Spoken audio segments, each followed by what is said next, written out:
مطلب کیا چاہتے ہیں آپ کہ مسلمان اب رمضان میں بھی عبادت کرنا چھوڑ دیں؟ نمازیوں کا سیلاب آنے والا ہے کیونکہ رمضان آنے والا ہے۔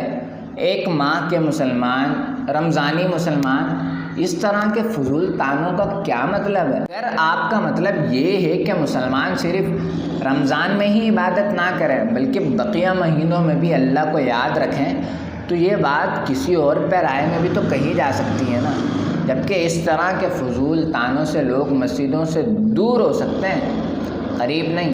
ممکن ہے کہ اس طرح کے بے سر و پا تانوں سے لوگ رمضان میں بھی عبادت کرنا چھوڑ دیں تو اس کا ذمہ دار کون ہوگا؟ کم از کم مسلمان رمضان میں تو مساجد کا رخ کرتے ہیں نا۔ کیا آپ یہ چاہتے ہیں کہ دیگر مہینوں کی طرح رمضان میں بھی مساجد میں آنا چھوڑ دیں؟ نصیحت کرنے کے اور بھی انداز ہو سکتے ہیں۔ خدا را یہ تانوں کی روش چھوڑیے، کیونکہ تانوں سے کوئی راہ راست پر نہیں آتا بلکہ دور ضرور ہو سکتا ہے۔